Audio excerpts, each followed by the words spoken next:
Yep, we're good. Whenever you want to go. All right. Well, this is just going to be a little prelude session with Reinnold. I think I mentioned to you that the setup here is that your father Otto has tasked you with returning to Filton to get all of the stuff from the store that is your remaining goods that you're hoping to sell in your new home of Shadowshade. So, so you have headed off on the on the road north, pulling your cart behind you. Is there anything you would have done before leaving the village? It's about a 2-day journey each way. Well, obviously pack enough supplies to make that journey. I know it's 2 days, not too bad, but obviously have enough food, water, and or whatever we're drinking here. I don't know how good quality the water is in this setting, but I'm assuming it's decent enough. It's not bad. You understand that around some of the larger settlements to the west, there's actually the water there can be so polluted that it's barely drinkable because there is industry growing there. And sewer systems. Yeah, and it has followed the empire's growth up north. That's one of the things they brought with them was some newfangled industry, which is not liked by everyone, but messing it up for the country folk. Yeah, but you're not a country folk. Oh no, I'm a city folk, definitely. This new town maybe isn't the best, but whatever. Now, so that obviously, I'm not planning on getting to a scrap out here, but I mean, obviously have something on person for protection, maybe a little knife or something simple. Yeah, you have a dagger. That's yours. But other than that, though, I think I would just set out and try to get this done, because this is an interruption to my studies. So yes. So that's another good question. You had mentioned your studies. Do you have any books or things that you would consider proscribed or illegal or kind of on the darker side, things that you wouldn't want someone to find? Not as far as law enforcement's concerned. Okay.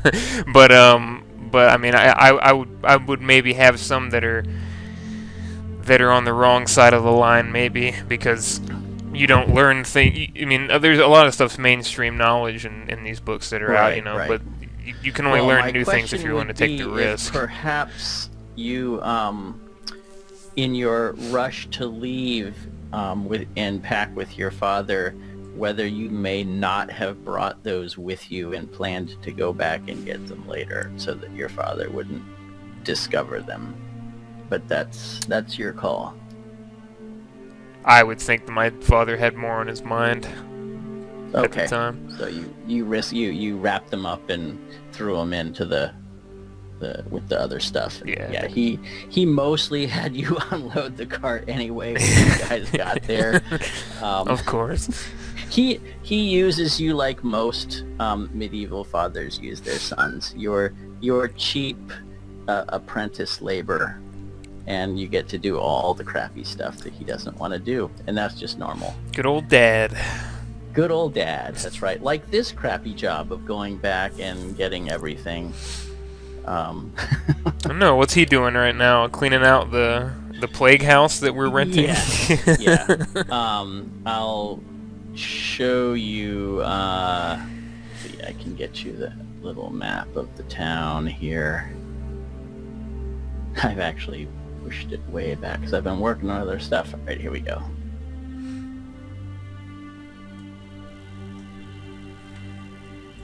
So you can kind of see... Oh, it's completely black. Oh, is it? Yeah. I didn't turn on the... Hold on, I'll give you... Give it the old global illumination. It'd be nice if they had like a drop-down list of scenes, like an option for that, you know, like for the setting, and then you could just see a thumbnail. Yep. So let me put you in. Actually, I'm just gonna turn off the light stuff here. We don't need that right now. So you can see everything. You've been in town long enough to kind of, the general lay. But down in the lower right corner is that old loggers camp building down there, and that's been abandoned for a long time. So you guys have decided to take up residence there. Although all of this is a little unofficial, because you guys just got here, and there's a village headman, and he just kind of talked to your father and kind of pointed him over to here. But you're kind of unofficial, and the headman has told you that at some point the lord of the manor will probably want to meet you to officialize everything. Blech. Right now you're just sort of squatters and interlopers, your favorite kind of people. Till we start paying taxes. Yeah, exactly. Yeah, I've got to put you on the rolls. All right, so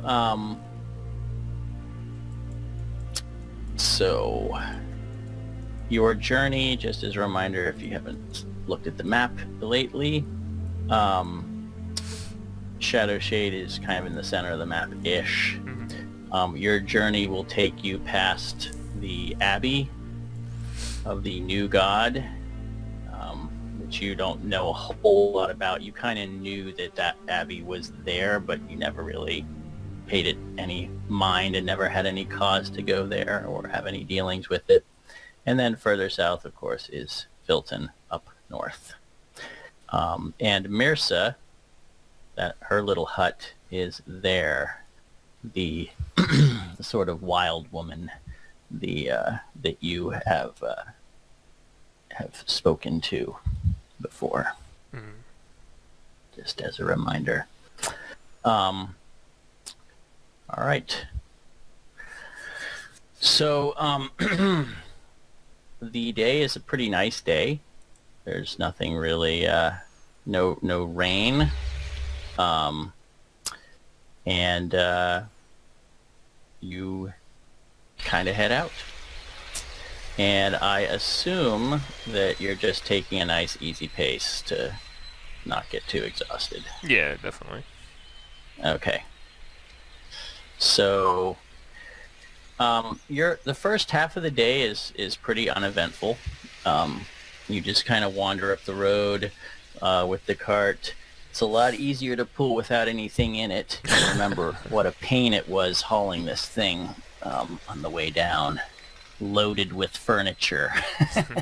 whatever you guys could get in there in the time you had, which was not everything you owned, but it was most of the important things. And you pass the Abbey on the right, which is back a little ways from the road, but not very far.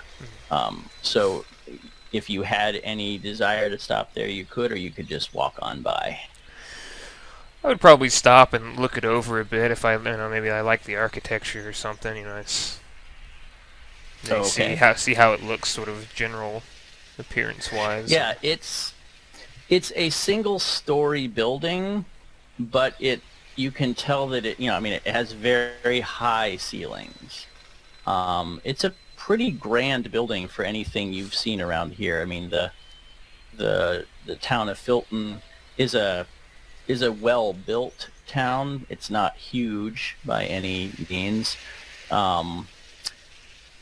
And the Church of the New God there is really all it is. It's the old converted grain storage.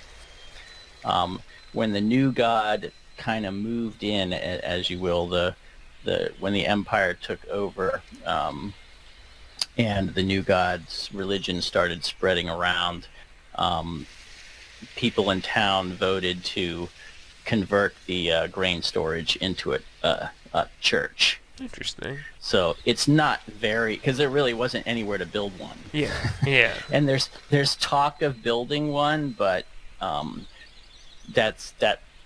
people have been talking about that since you were born, and nothing has happened. The funds aren't there, or the will just isn't there to start such a big project. So it's just been the old big grain storage. So this is actually the first religious building you've seen that has any kind of majesty to it. Converted grain storage. That's an interesting way of thinking about it. And just to refresh, the new god is sort of, it's not a direct analog to Christianity, but it has some common themes to it. It's obviously based on Christianity as far as the mythos goes, kind of thing. Except the female martyr, though. Yes, there was a female martyr, Agnes, who died for her belief in the one true God. And so she is revered for she's almost more like a cult leader who saw the way and died, as opposed to what modern people would mostly think about, like Jesus or something. Yeah. He wasn't a cult leader. He was he was the son of God. She's not the son of God or anything like that. She's just a prophet person who had, she's like a prophet. She had visions and saw the truth and saw that there was only one God, and that the others were false constructs. And there's some debate. You don't really. It doesn't sound like you pay too much attention to it. Although I don't know if religion interests Reinnold or not. More the power that is wielded by it, as opposed to the construct itself. Yeah. Well, you know that there are arguments within the church as to the importance of who Agnes is or is not, and whether she really said that all the other gods are false, or whether she just said that there's one God that's greater than all the other ones. So there's definitely debate even within the church about some of those things. Different sects within the religion. Yes, there's definitely different sects. And you're not really sure which this one is. Yeah. You don't really, Might have to figure that out. Yeah. But it looks very quiet. They have fields and a vineyard there, but you don't see any people working those right now. It's kind of early summer at the moment.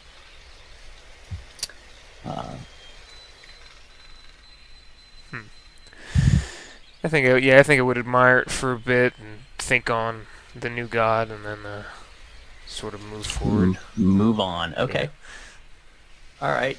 The rest of the day, you probably get around halfway, about here. And there's plenty of nice little places just to sort of camp. You could even camp in the same place that you and your father stopped if you want. I don't think he told me much. He didn't tell me, elaborate why my mother was dead and why we were leaving. No, he didn't. So... He just said he was afraid that someone had it in for your family and killed her. So I don't think I would camp in the exact same spot then, just to err on the side of caution. Okay. All right. So maybe a little further off the road, or back a ways, or... Yeah, probably a little further. You want to keep going a bit? Yeah. Okay. All right. You camp for the night. I assume you make a fire, and you brought some victuals with you. You're not exactly the hunting type, I think. No. Maybe bargain for some fish with some stuff we had. I don't know. Yeah, and you know that your financial situation is not good right now. You think your father might have been in debt or something. You're not really sure, but you know money is tight, and you have just a few coins that to bring with you. So I probably just tried to get some grains then or something, since that's the cheapest. Make some grain porridge on the road with some water. Yeah. Have at it. Okay. So you have some porridge. It's not what your mother used to make, but it's not venison. It's damn. Probably makes you think back on your mother a little bit. She was a fine cook. One of many good qualities. Forever gone. And what kind of a sleeper is Reinnold? Does he sleep lightly? Is he a short sleeper? Does he have trouble getting to sleep? Has he been troubled by nightmares or anything lately? I'm just trying to get a sense of where he's at with that. I would think that... because he's never had cause to be cautious before. But he might have trouble sleeping just because he considers a lot of things throughout the day that aren't even sequential. Just like if he has a thought about something he's read or something, he thinks a lot on it. So just that whole thing of thinking too much before you go to sleep, not able to get into a good, sleep pattern because of it. Okay. It's got a very active brain. Yep. Okay. Well, you hear, that the sound of the outside changes at night. It's almost a little spooky to you, probably. But you eventually get to sleep. What kind of noise is it outside that's...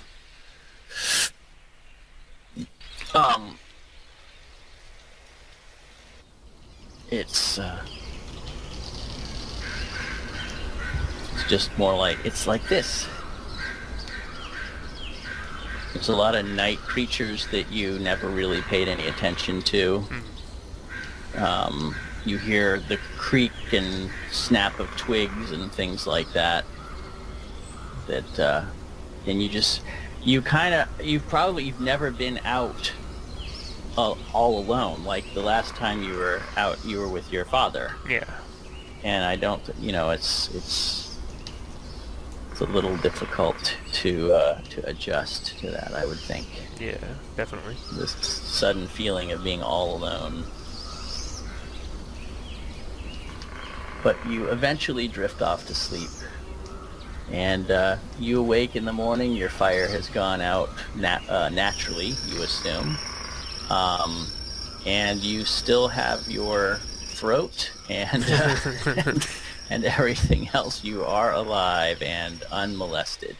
So you passed a night. Always happy to wake up unmolested. Who isn't? All right. So there's probably some leftover porridge. Oh yeah. Fine, hearty meal. And stuck to the bottom of the bowl. Yeah. From sitting out all night. Yippee. All right. And the road calls. So the rest of the day is actually a fairly pleasant one, and you don't run into anyone on the road. It's just this whole journey the road has been absolutely dead empty. So, and the only people you know that travel this road are the occasional peddler that goes down to the village to try to do some trading, and that's who you're hoping to replace, is to make that not necessary anymore, so the people will buy from you. Good call. And you can see the familiar town up ahead. Good old Filton. Good old Filton. So Filton is a walled city built on a hill. There is a some call it a river, some call it a stream. It's not really wide enough to be particularly navigable. So, but you come up the road from the south there, and there's the familiar south gate. Kind of puts you at the south gate. There are a few key landmarks in this town that are very familiar to you. First of all, since I mentioned it, this old granary, grain storage here, that's the new church. Your house is right here on this road. Your old business, which is where you have to go collect everything from, is over here at the top, up top. And probably the old place where you would hang out the most when you didn't have work to do and just felt like going to get a drink or something would be Kurt's Brewery over right next to the church. So those would be the most important places to you anyway in this town that you know. And probably guards at the south gate, right? Do they challenge people? Is there a toll for entry or anything? Or? There's no toll. It's the only toll is for goods going in or out for sale. And other than that, they don't care. Okay. So you coming in with an empty cart, you're not going to be taxed. And the guards on the south gate are extremely lax. Almost nobody goes in or out the south gate, except there's right now down by down the river / stream is a very small, like, little shanty town of people too poor to live in the town, and they sometimes fish or gather or vegetables or fruit or something, and they'll sometimes come up to try to trade it in the market square. But other than that, there's really not much traffic ever through this gate. So the guards are usually just talking in their little gatehouse or gambling. Nice. So I would probably come to do what my father asked me to do first, and just grab the stuff, and then maybe stop by our house and see if I left anything behind. All right. So yeah, they don't really challenge you, although they give you a quizzical look, like what you're doing with this empty cart coming into town from that direction. But you're on hard times at the moment, but your clothes are still, good quality, tailored clothes. They're not, your father very proudly bought you the outfit you're wearing now, back when times were better. So you don't look like riffraff. So they just sort of, one of them actually even sort of touches the tip of his helmet in kind of a sort of acknowledgement. And I would nod back, of course.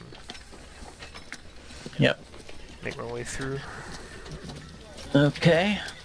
And making your way up, you can you can see your house on the right there as you make your way up the hill towards the market square. And you said you wanted to go just straight to the shop, right? Yeah, and then maybe stop back at the house on the way. Okay. Might even stop at that shanty town not to force you to cobble something together, but I've got some ideas for that maybe. For what? For that shanty town near the river, since you said that sometimes they trade in goods. I've got some ideas for that, so I might stop by that on the way out if we got time. Okay. And what's your manner as you go through town here?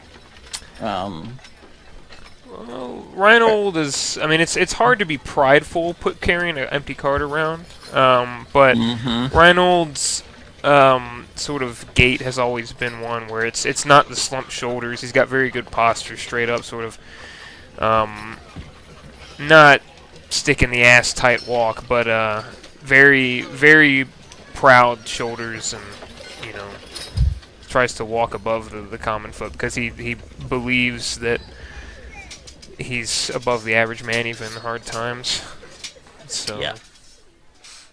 Well, you're far more educated than most of the people around town, is in your opinion, certainly. yeah, definitely. You know, reading books is not something that most people do. Many people don't even know how to read at all, and don't trouble themselves with it. So yeah, you're a bit of a curiosity, and you would know that, and yeah, I can see how that could be a source of pride. That's sort of that's what makes you unique here. No one, as you go through the market square, it's not very busy today. Nobody really takes any particular notice of you. You're not personally very well known around town, although there's a few people that are regulars or were regulars at the shop who certainly would know you. But no one, you see a couple of people you recognize, but they haven't paid you any mind or particularly noticed you as you make your way through. So going down the other side, you arrive at your family shop, and I can show you what that looks like.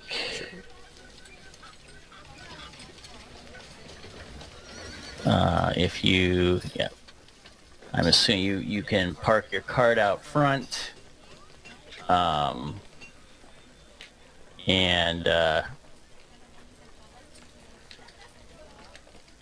go inside. Head on in. And this is owned now by... So your father sold the shop to a man named Angus Shep. Angus is a peddler who has been trying to save money to start his own shop for quite some time. In fact, he's one of the peddlers that occasionally goes down to the village. And you're not exactly how your father arranged it, but somehow Shep managed to get the money together to buy the shop from your father.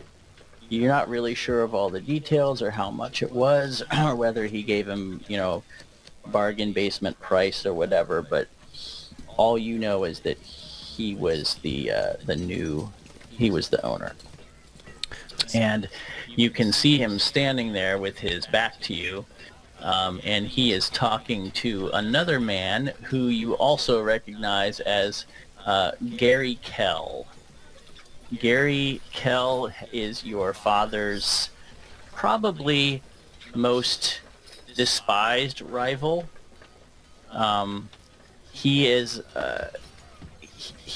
a wealthy man in town who probably hasn't worked a day in his life, but he has enough money that he buys businesses. He owns like 3 different businesses in town, and he's always trying to expand, and you know that he has wanted to buy your father's place, had wanted to buy it for a while, and your father refused him.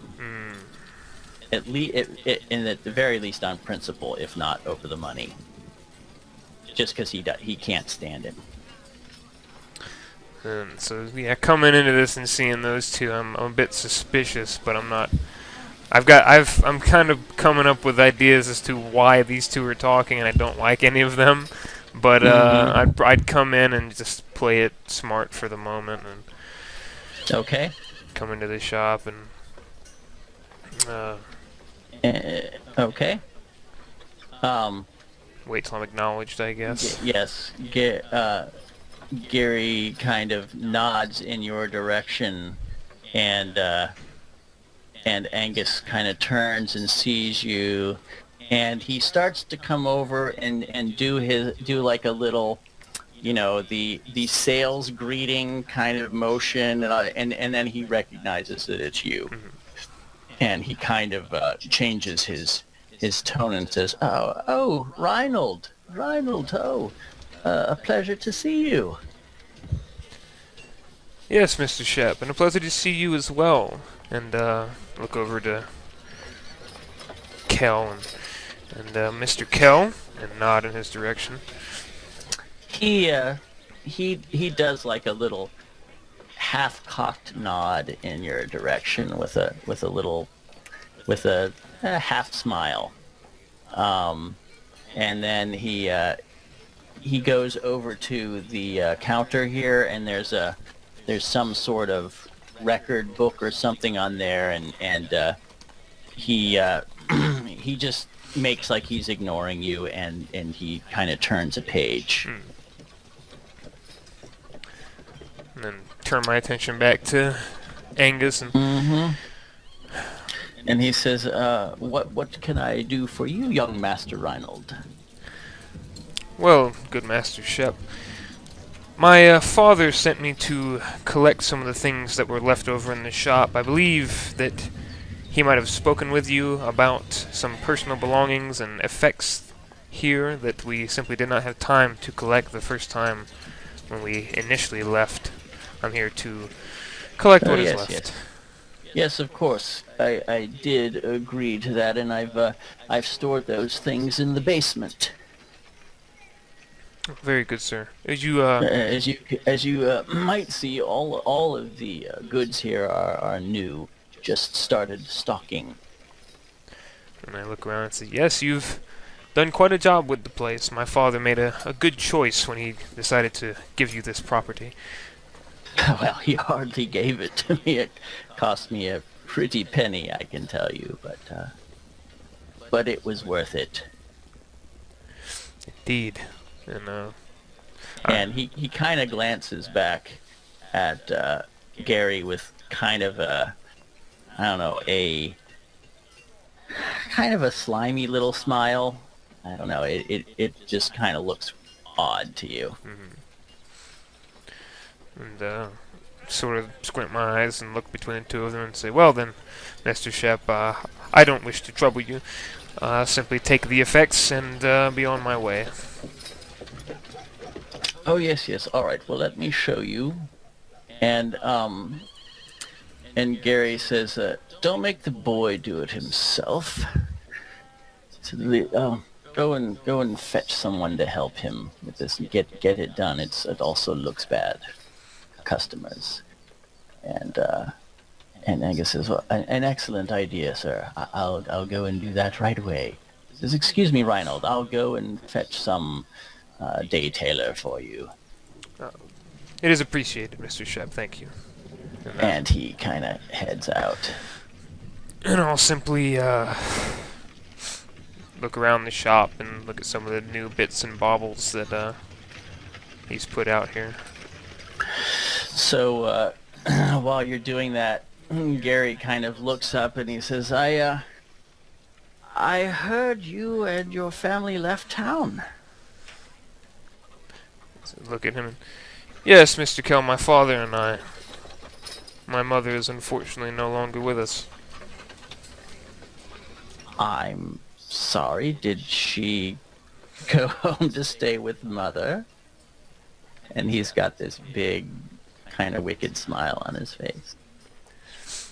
And I look down at some of the goods and look over at him to sort of side-eye him. No, sir. She has passed on. Oh. I'm very sorry. How did that happen? My father did not elaborate.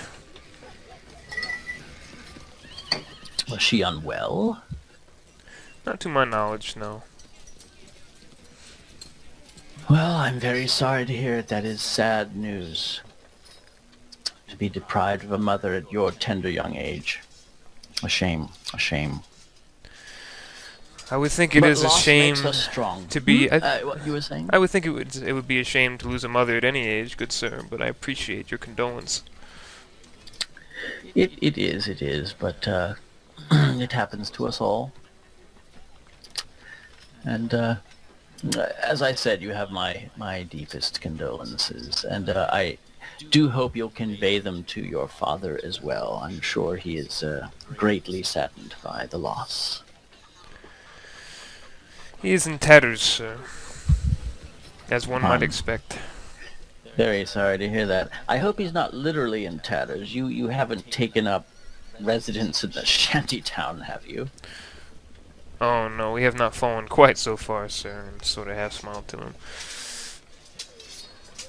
He says, well, if you've left town and you're not in shanty, where, where, pray tell, have you gone?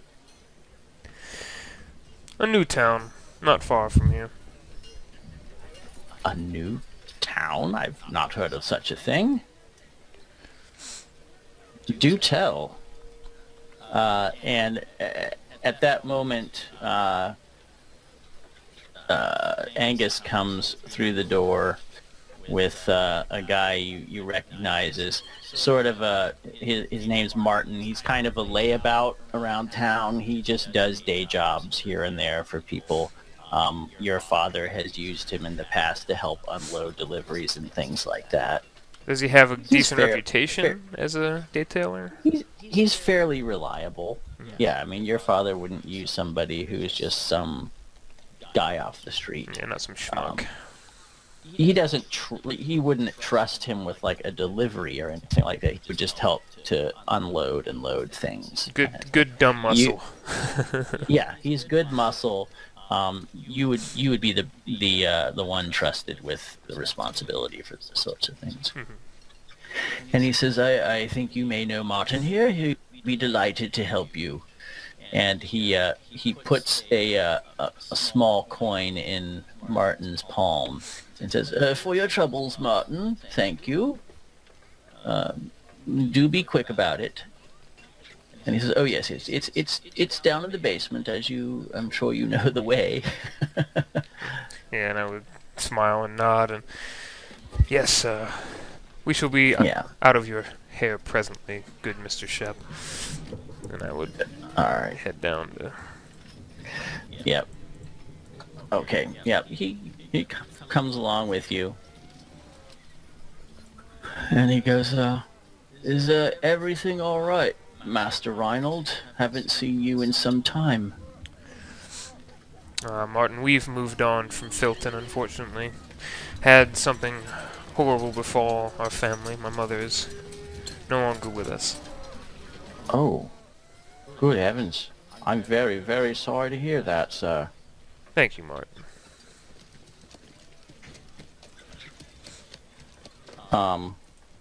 Alright, yeah, I'll just show you the basement real quick. And, yeah, he just helps you move the stuff up.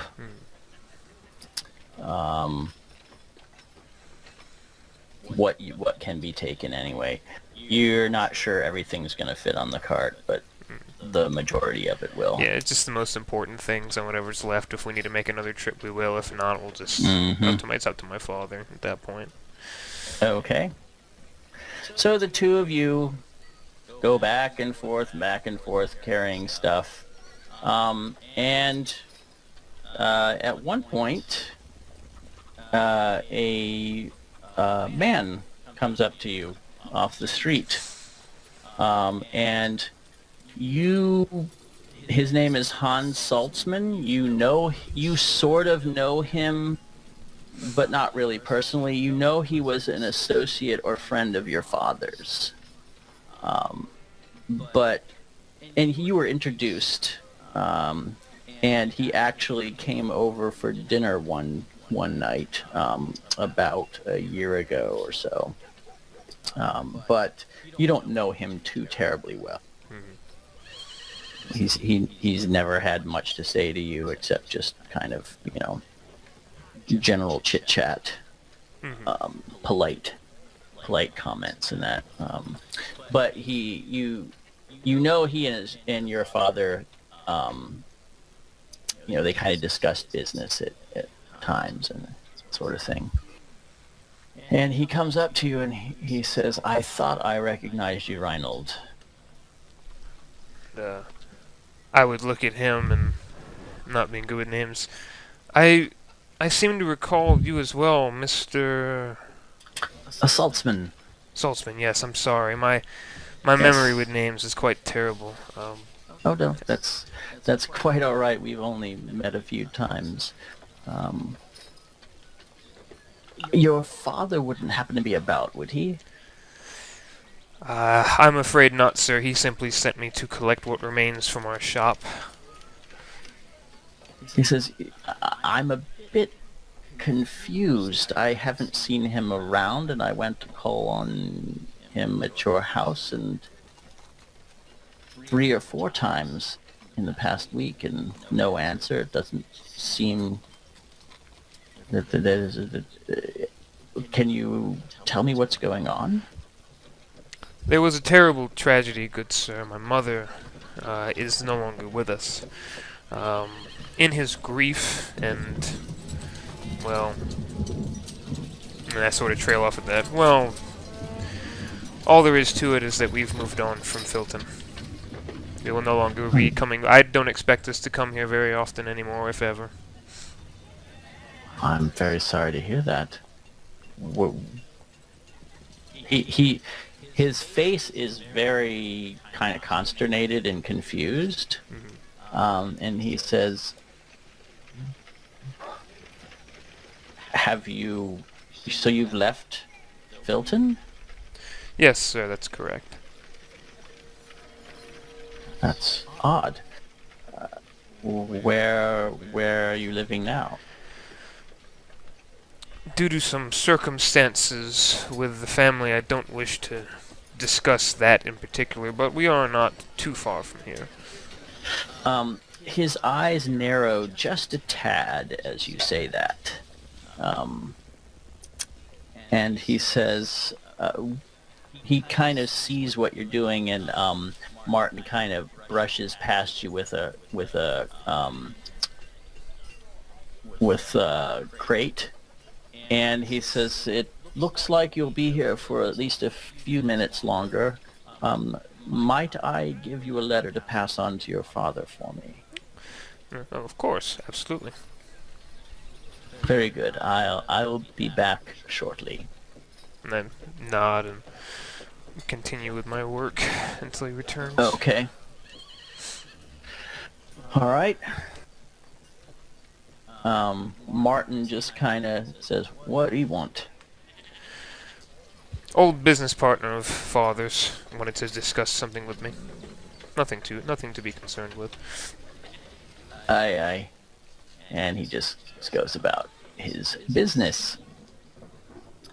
And every time you come in, you just get the weird feeling that Gary is watching you very closely, Mr. Kell.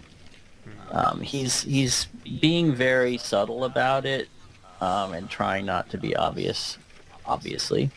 But you see he's kind of studying you as you come and go. At one point on my way back in, I guess I would say, Mr. Kell, I don't mean to be rude, but there seems to be something you wish to ask me. Oh, no, not at all.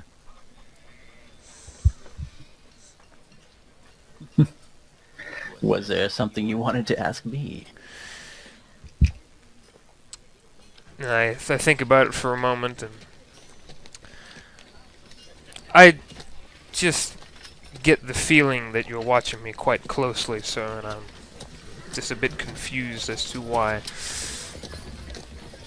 No, you're just carrying very heavy things, and you're a young lad, and I don't want any harm to come to you. And so my eyes would narrow at that. And I've been carrying heavy boxes for quite some time, Mr. Kell. Do you think harm would befall me? I certainly hope you know your business. I was not meaning to imply otherwise. I would not. I'll not take any more of your time then. And he just kind of steps aside. Nod and continue. And he says, "Angus, why don't you give him a hand? This is taking a while." And Angus looks mildly annoyed, but he acquiesces and starts to help finish up the last bits.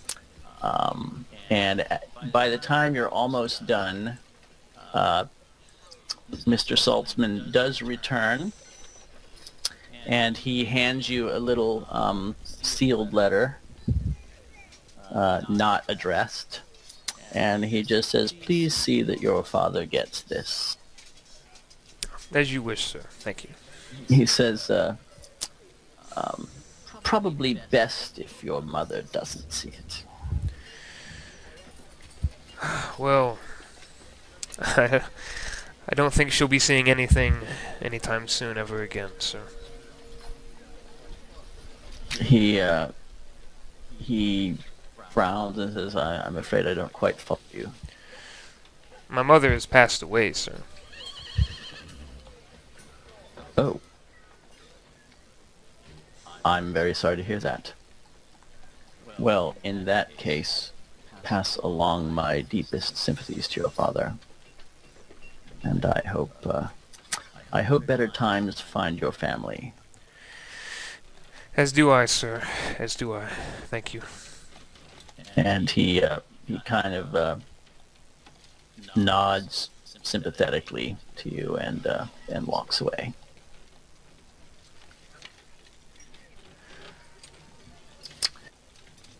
And the cart gets loaded.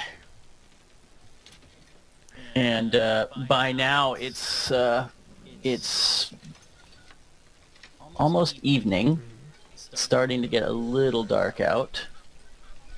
You imagine you probably have about another hour of daylight. Well, And you see Martin kind of say, will there be anything else, sir? And he's sort of half holding his hand out tentatively, like maybe he expects you to give him a little something. yeah, I was. I was going to anyway. But yeah, I would see that and smile and reach into my pocket for a coin and hand it to him and consider it a thank you for the many years that you helped our family with business here. And he takes it and by reflex kind of gives it a little bite to make sure it's real, and then palms it and kind of tips his absent hat, sort of his little hand to the forehead, and just says, "Thank you very kindly, Mr. Reinnold. If you need anything else, I'm about." And I would nod and say, "Oh, I expect I can take it from here, Martin. Thank you again."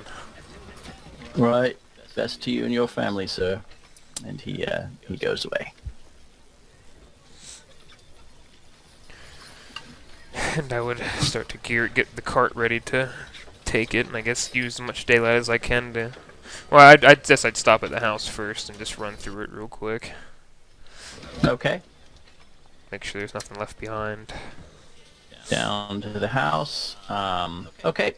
I'll just show you the house real quick, just in case it ever becomes relevant.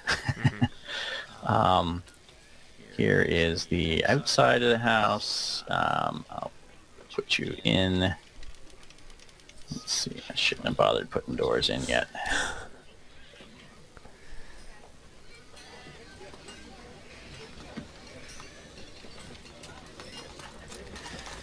And you can see it's a two-story building. The upstairs is right to the right there. There is you actually had the good fortune of having your own bed, which is a very rare thing for someone other than the mother and father to have a bed. So you were fairly lucky in this regard. So I would run through my room quickly and see if I had anything I left behind. Yeah, your room was down here.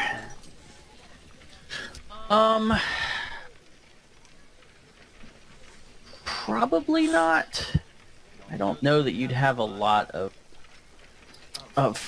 belongings. Although if you think you might find something, you name it.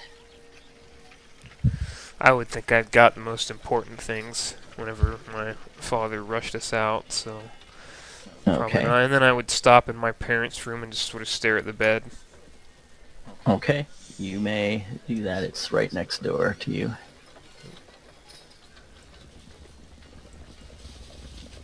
And there is the blood still on it, right? Yeah, I mean, you took the sheets or actually you didn't take the sheets; they were gone. But yeah, the blood soaked through to the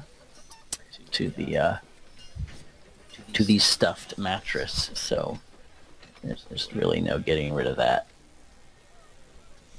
And I would just look at that for a little while.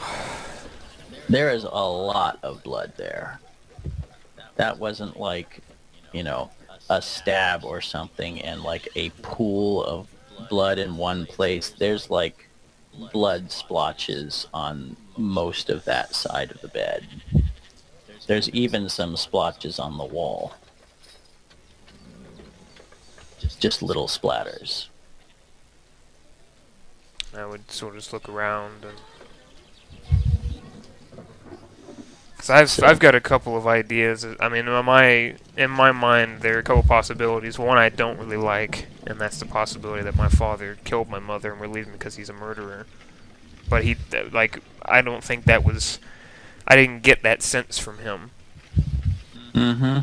Because he's never been a violent man. Not that that matters. No, yeah, he's a very practical, you would say selfish man, but yeah, a murderer, that doesn't really seem like him. And he seemed genuinely scared that day.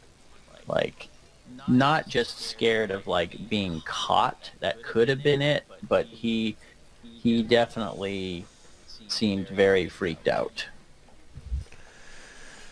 So I would sort of look at that and probably mutter under my breath or just say to myself in my head, he'll tell me one day, soon, very soon. And I'll just leave with that. Okay.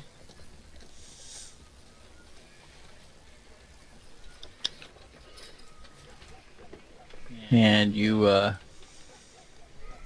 step out. All right, and you said you wanted to try to at least get on the road a little bit? Yeah, probably get on the road a little bit. I was going to stop by the shantytown, but I'll probably just keep it in mind for later. Because I don't think this is too crazy, but I think that my father and I could maybe procure goods from them at a very cheap price and flip them. So, yep. That's what my thoughts were with that, but I'm not going to bother with that. I'll just remember that it's there and that we could maybe do some things with that later. Okay. That sounds good. All right. Then we'll get you back on the road.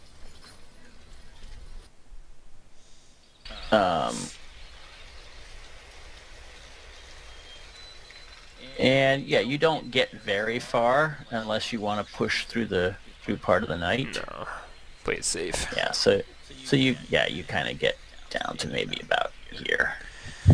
Do I have a sheet or anything I can use to cover the wagon?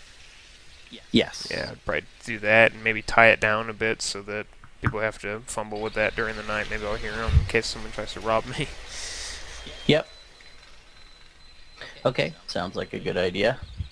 And the same routine as before, just eat some grain porridge, and maybe if I have a book on me that I was saving for this hour, then maybe read a bit of it by the campfire until I sleep. Yeah. Okay.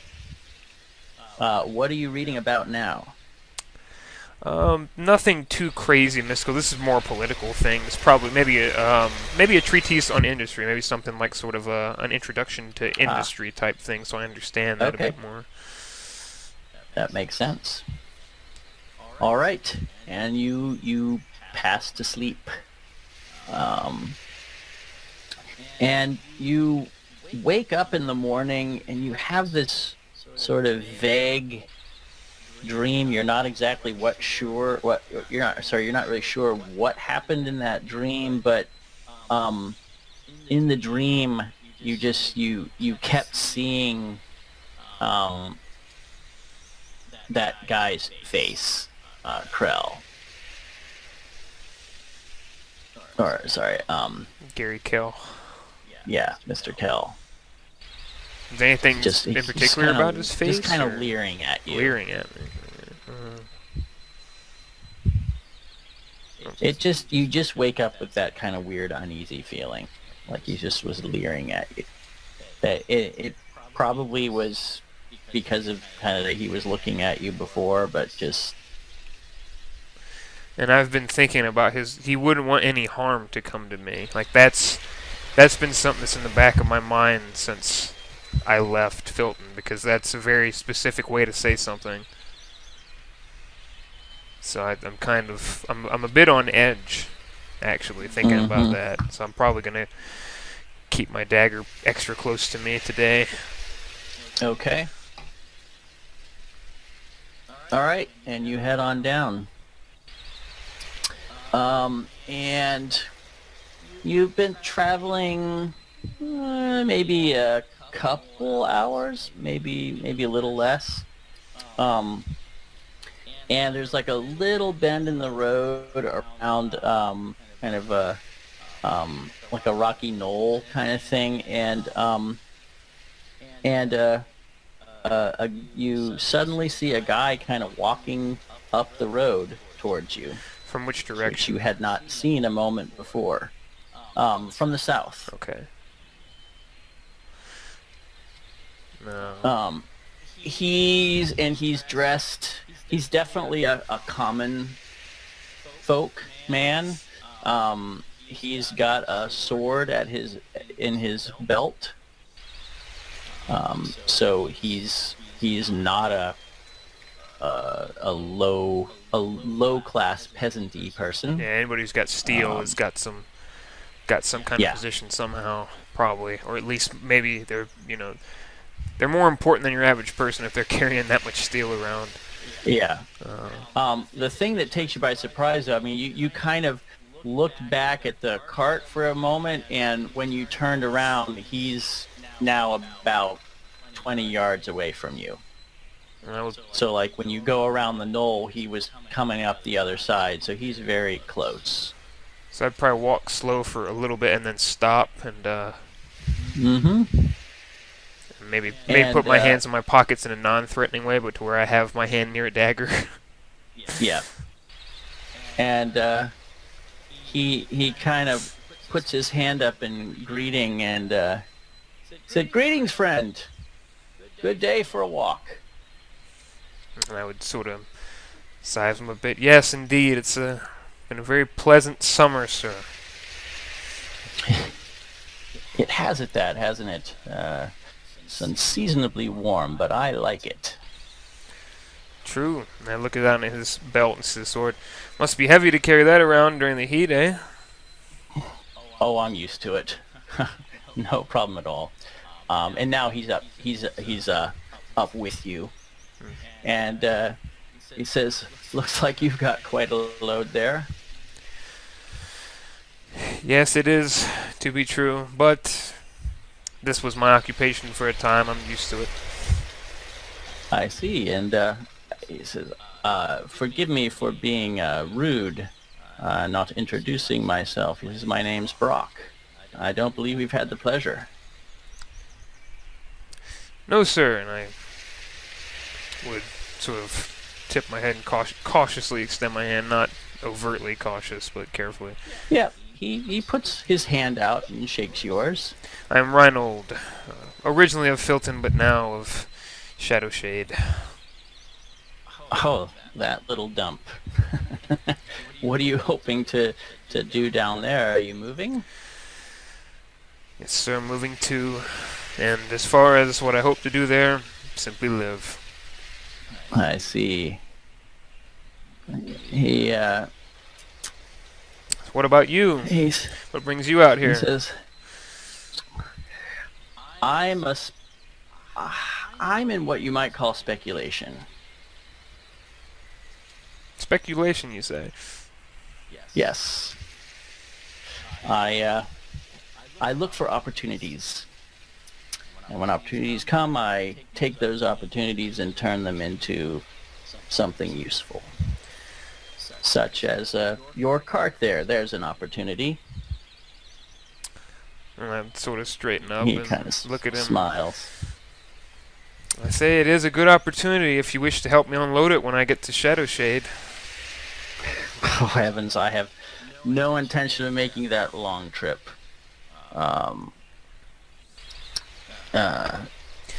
He says. I would look at him and say, and "Well, I do." He says, I have help for that if I needed it. And he kind of looks behind you, glances sort of behind you. And I would sort of stand sideways so that I could have him in my peripheral, and then glance back behind me. Yep, you can see there's kind of a big bulky guy coming around from the other side of the knoll behind your cart. And here, I'll show you what you see down near the down a bit.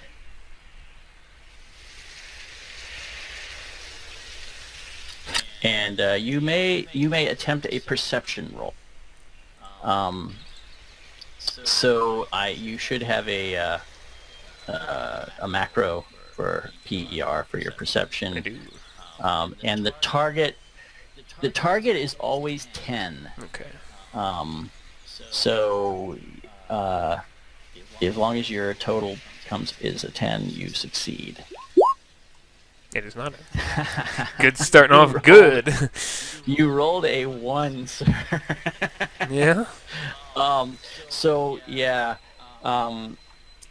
Is Reinnold jumpy or nervous, or is that why he's not the most alert?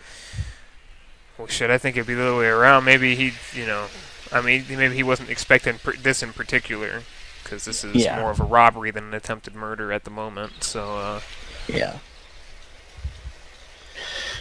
Yeah. This fellow walks up and he kind of lifts the sheet off the back to kind of look at what's in there,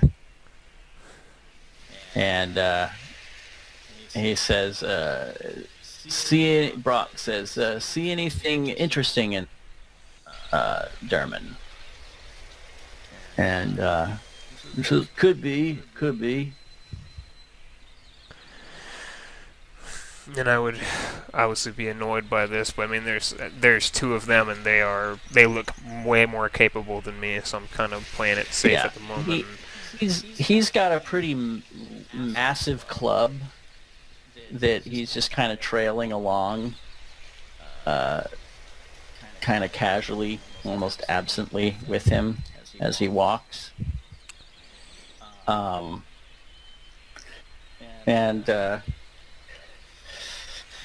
And then you see over to your right, so to the west.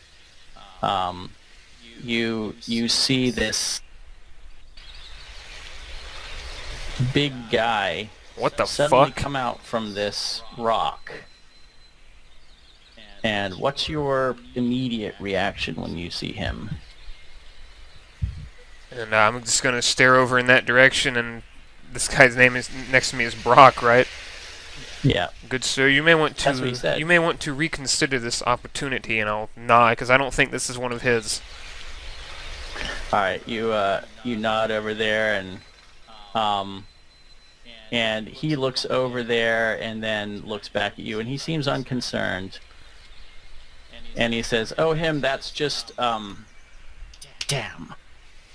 He says, "I'm not very good with names." He says, What's that new guy's name?" And Derman says, "Snagus." And he goes, yeah. He says, "Snagus is mostly harmless." And he kind of gives you a big toothy grin. And Snagus kind of saunters over and says, "We're gonna take this stuff or what?" He says, "Patience, Snagus. I'm having a polite conversation with our friend here. You needn't lose your manners. Why don't you go wait over there by your tree while we have our conversation?" And he just kind of prumps and goes over to the wagon, and the two guys there start looking through it. And he says, "So I'm sure by now you, and I am so bad with names. What was your name again, young sir?" I think that names are of little concern at this moment. Oh no, not at all, not at all. Because you see, I have a small favor to ask of you, if you'd be so kind. Oh, my goods are not enough to sate you? Fine then. What is your favor? And he says, "Here, walk with me." And he kind of comes up beside you and puts his arm around you. And just sort of casually walks with you down this way. And he says, "I have a small problem, and you might be just the answer." He says, "You see, there was a young gentleman, very similar to you, that came this way, oh, was it almost 2 weeks ago now? No, a little over a week. Loaded down with a cart just like you, and I saw an opportunity and I took it. It turns out the young gentleman says his family's quite wealthy, and he has a master, an old man in a tower down south. Says he's some sort of powerful wizard or something." Whatever. But this young man says that his master or family would be happy to pay for his release. You see, it's a little awkward for me to approach the old man in the tower down south. I'm not even sure what he's talking about. I was hoping maybe you do, and that you could deliver this message for me, and thus secure this young man's liberty. Would you be willing to do a favor like that? And I would sort of scratch my chin and... Well, sir, I'm a merchant's son first and foremost, so I don't do favors, I bargain. And while you may not think I'm in a position to bargain, well, not many people are as familiar with Shadowshade that come to and fro, so you may not get this opportunity again. That is true. You speak true. This road is little traveled. That is a shame. I'm hoping to see that change. He says, "So, what favor could I do for you? If you scratch my back, how shall I scratch yours?" You've heard that phrase before, I assume. Of course. Very clever phrase. I just heard it a month ago. It is quite good, yes. Well, I'm no fool. I know that you won't just let me have everything from my cart. Well, of course not.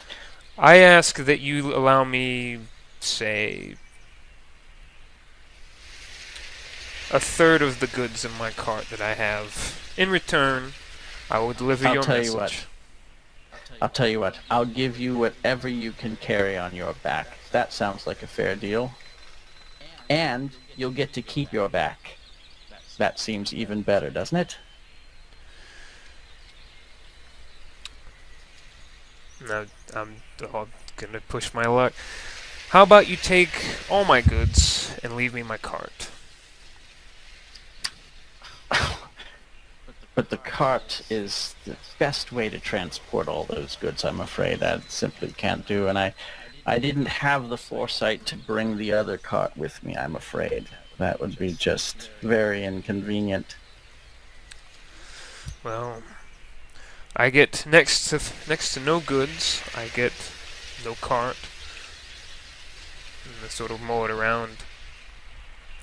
It just doesn't seem worthwhile to bring the message.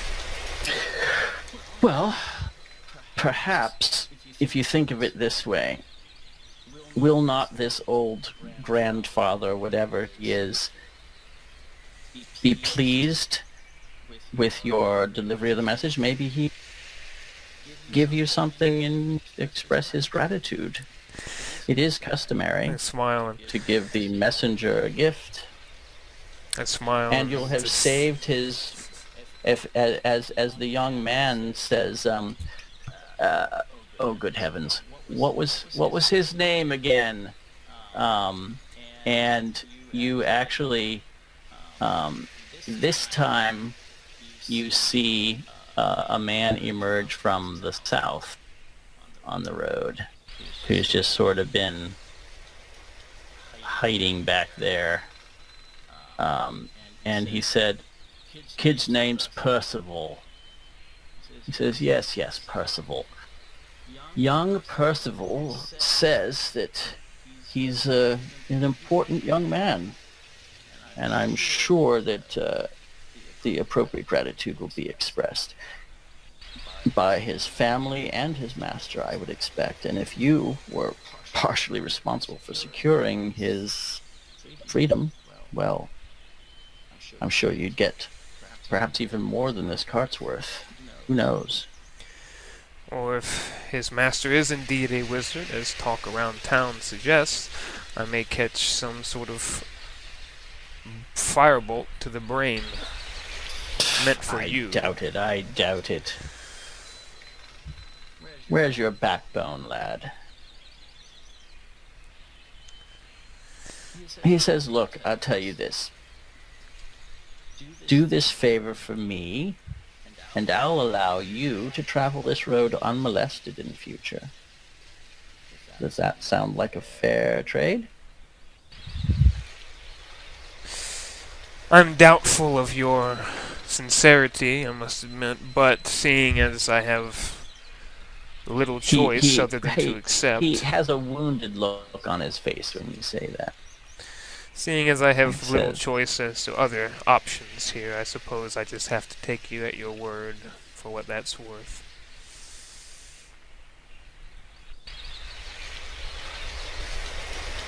I am pleased that we have an arrangement. And he puts his hand out to shake your hand.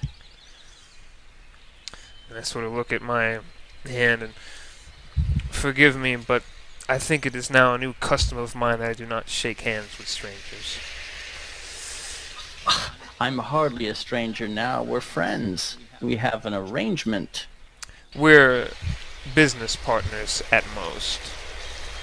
Well, who else to shake hands with than a business partner? Respected business partners. And I sort of look down the road. I respect you greatly.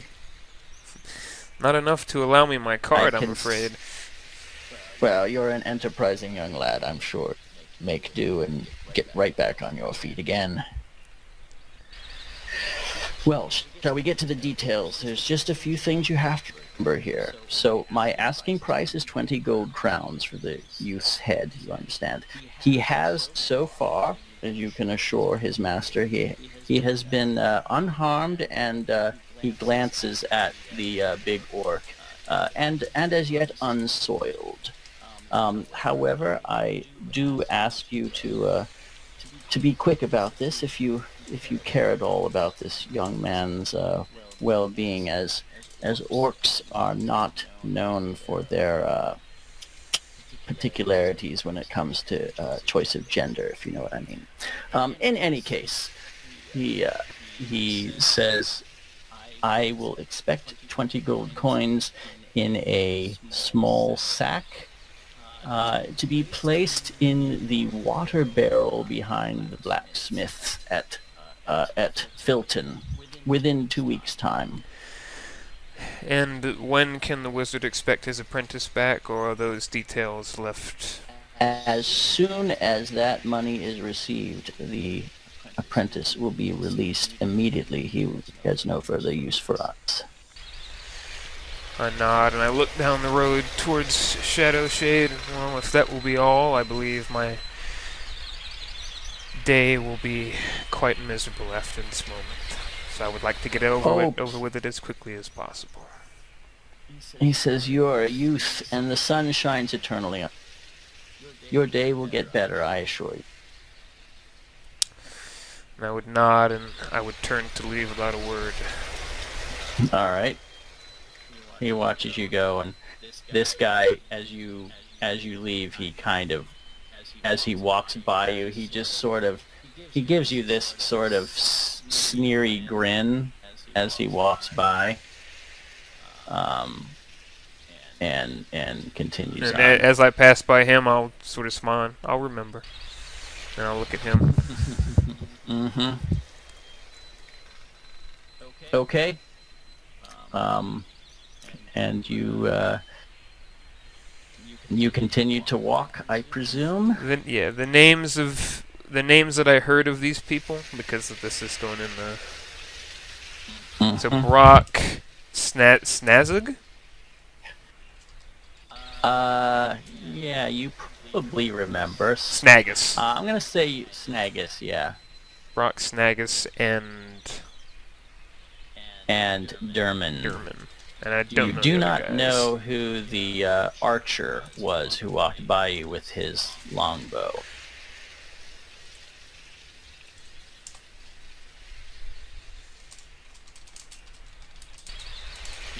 A little Arya's book. Are you putting together? A list there? of debts to be paid.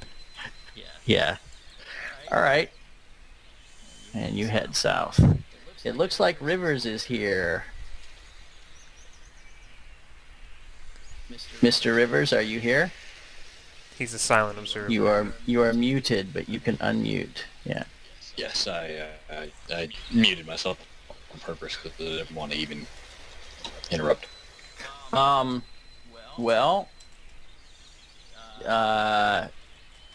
this would actually not, since you happen to be here,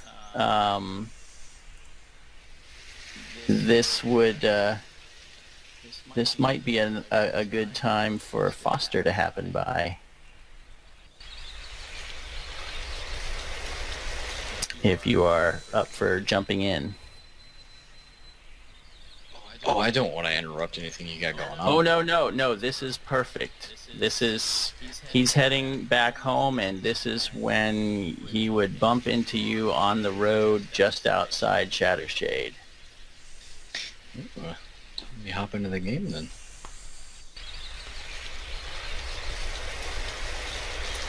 A happy coincidence. It's a happy little accident. Ghost, we don't need to talk about your parentage, alright? No. No, I said happy accident. Yeah. That wasn't happy. Damn it. There were a lot of tears. There were a lot of tears in that one. All right. Well, this is actually, so you walked further south, and you wouldn't have gotten home in that day. You still have a good part of the day left. So you'd camp for the night Without again. eating. Yeah, right. And then continue on. And actually, as you are kind of coming close to the Abbey,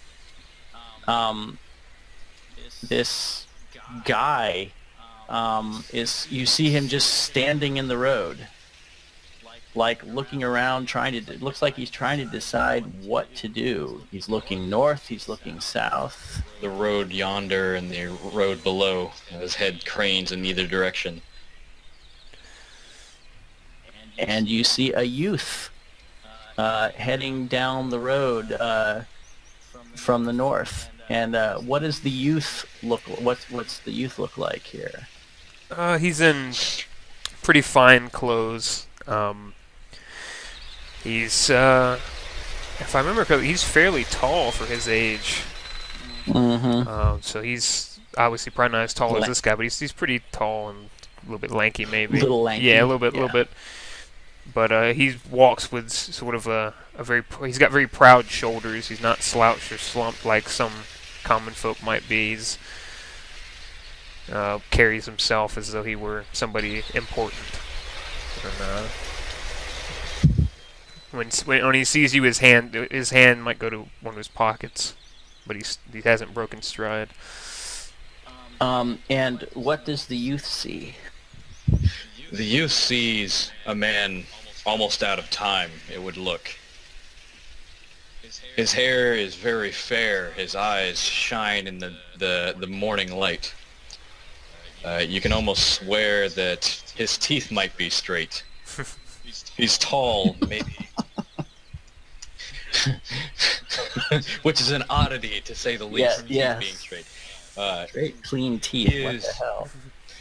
He is very tall, mayhap taller than you, maybe by a few inches, and his physique is that of a man that would have been, well, let's just say that his arms, his upper arms anyway, might be as big as your torso, the veins ever present on his skin.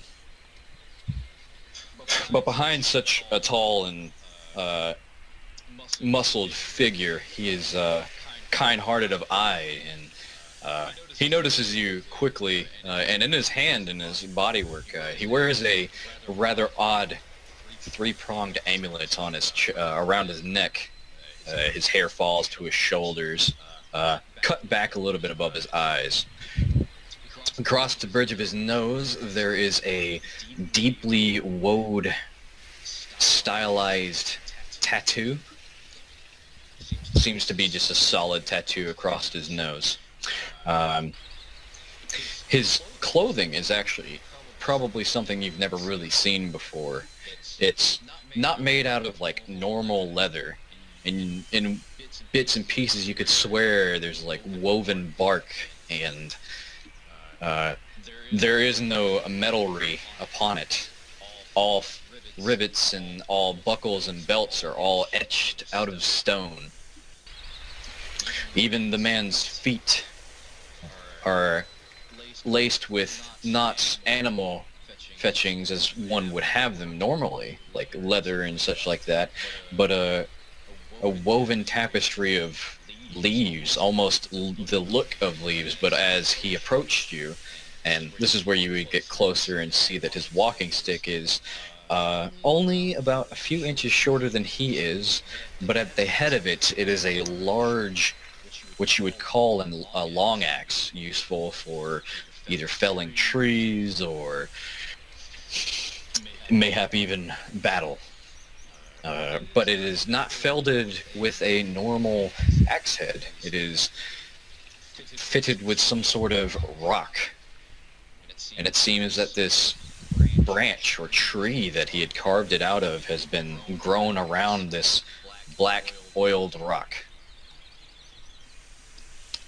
And he makes no fuss about approaching you with any vigor, but he does have a smile on his face as he walks up to you. I suppose I would stop and sort of look at him. And these obviously this is something I don't say. He's just looking kind of inquisitive and weird about it. But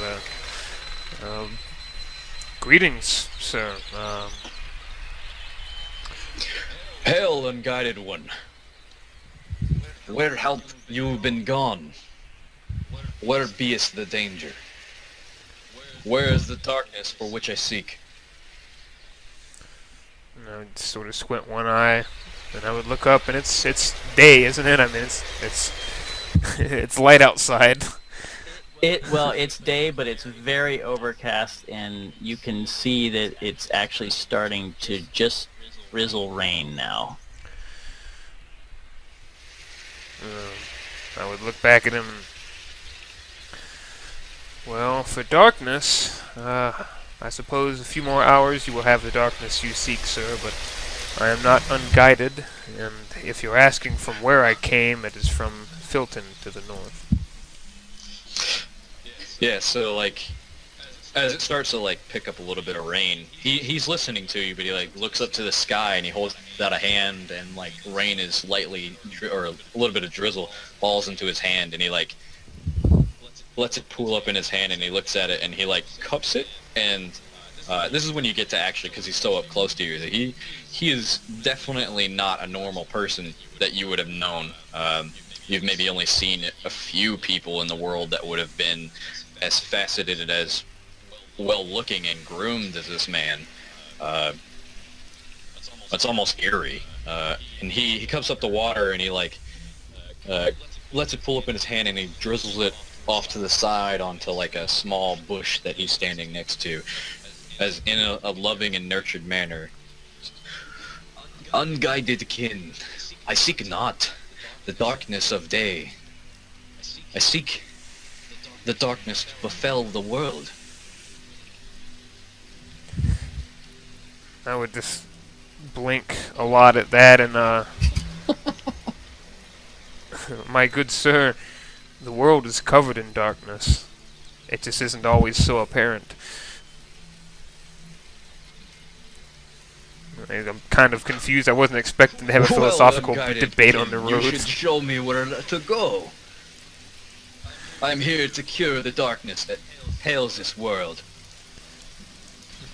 And he has like a big, full-teethed grin at you at that. All by yourself, good sir? You've got quite a lot of work to do.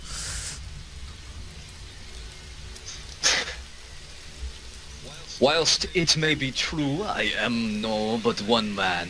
One man can change the world. That is true. One man can. And I would look him over and say, well, I don't expect you're here to rob me. You should not stand out in the Ever-Watcher's reign. The Ever-Watcher's tears. Come, come. Stand off to the side, underneath the trees. And I would look up and... I'm not too bothered by rain, sir. I have some horrible news to bring back to my kin, unfortunately. Be still, unguided kin. Have you befelled yourself upon some mishappen? It's once again blinking a lot. I suppose I was befelled by some of the darkness of which you speak not long ago, though I doubt they are still there. And he looks visibly, like, taken aback at this. And, like, you can see his left hand kind of grip this weapon now that you see it, and it looks like a living tree. Like, now that you finally get a look at it, it's like a living, like, tree without its roots, seemingly without it. There's even, like, leaves and branches, like a little small twig up near the axe head that has, like, leaves on it, which you would have thought as some, like, ornamented dressing. You were beset by the darkness. I suppose in some sense they could be considered darkness. Well, come, unguided kin. Let me guide you back to your belongings. I'm just gonna be wide-mouthed at that. I do not think it wise just the two of us, sir. I am no fighter. Rest and tarry not, unguided kin. I am the guardian of the Glade. The Glade? Good sir, where are you from? It is known that there are many guardians of the Glade. The Ever-Watchers of the Glade itself have dictated it to me. But the court tarried not on such subjects, dilly-dallying about the dance of it all. And he kind of, like, points back over, or, like, he does, like, a guiding hand toward, like, the forest behind him. And Reinnold is confused, but intrigued to a degree by this, because this is... He says there are many Guardians of the Glade, but this is obviously the first person Reinhold's ever seen that looks like this. And I must admit, good sir, what is your name? I have been called many things. What would you be called today? I suppose my father called me Foster. Foster, and I would extend my hand. I am Reinnold. Yeah, and he reaches, like, all the way up to, like, almost near your elbow for how big his arm is, and you get, like, a full inspection of, like, how strong this man is. Like, he grabs the end of, like, your forearm and, you know, shakes vigorously. I kinda... It is a good meeting. A fated one, no? Yes, perhaps, and I would sort of shake my arm out after that.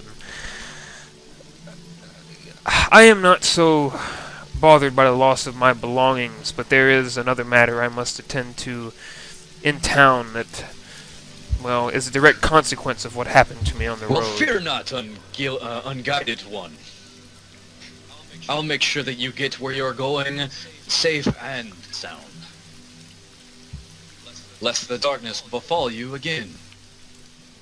And sort of big-eyed, I'll nod my head, and I suppose it would be fine enough to have company for the remainder of my trip. Yeah, and he has like a big grin on his face. He says, it is good to have purpose and direction in the world. Come. Yes, it is something that many people sorely lack, and I would walk sort of side by side with him, just like, what is going on? All right. You look peckish. Here. I'd gathered this after I had come from the wood. And I offer him like a small amount of like berries and like mushrooms and maybe like a piece of bark. You don't know what to do with it? It's like very soft and malleable. Is it could I spoon with it? Like use it to like spoon stuff up? Maybe? Yeah, I mean he hands this to you. And it's like all on his like he has like this little pouch of something, right? Maybe it's like even just some small like, and you can see it's just like herb. There's like a large amount of herbs in this thing and stuff like that. But the berries, he says, and he hands it to you, and he's like, no, eat with hand.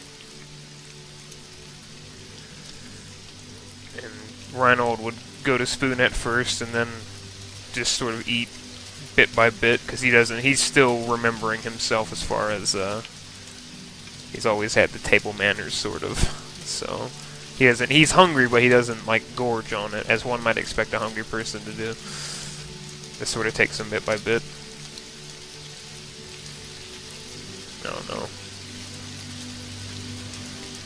Yeah, sorry I had a quick interrupt on my roll 20. It's still kind of interrupted, but I'm gonna try to refresh it real quick. And there we go. Okay.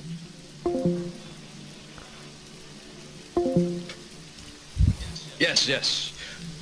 Eat from the world, and the world gives back to you. No? Yes, of course. And I would eat sort of slowly by the berries. And so this Glade, Foster, could you tell me more about the Glade? Even more beautiful than the part of the world that you see today. And he like opens up his arms around and like the lightly falling rain. It's falling a little heavier now.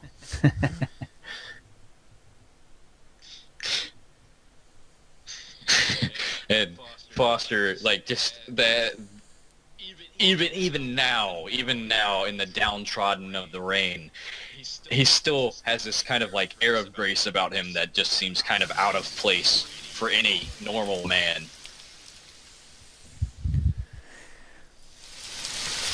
The rain's starting to... We must not tarry. Yeah, the rain's starting to get me a bit. Must you catch the dying, the fade. I would nod and say, yes, I suppose our travel could be cut short for the day. There is a Abbey not far from here we might find refuge in for the remainder of this storm. Unguided kin, what is this Abbey? Is it that stone mountain lie yonder? And he points at the Abbey nearby. Yeah, you can barely make out its grayed shape in the rain, but you can see the structure. Yeah, I just straight up say the stone mountain bit to him. Yes, that man-made mountain there is where we must go. Man-made? Men have never made marbles such as this where I am from. Well, men make marvels like this all the time here, good sir. Be still. How grand this world must be. I shan't let darkness take it all from us. Indeed. We all must combat the darkness. I'm sort of feeding into it to see where it goes. And he's just like kind of awestruck, and your eyes are just like he is straight up just awestruck, like a child, like wonder about the world. But it's definitely not a child. No. Not a child. And we would make for the Abbey, I presume, quickly. Okay. You you approach the Abbey, and it looms up ahead. It is, as I mentioned to Ghost earlier, it's a single story structure, but very tall. It has a high ceiling. And you can Sort of vaulted and yeah, made out of stone, or it's made out of stone. It's vaulted in places.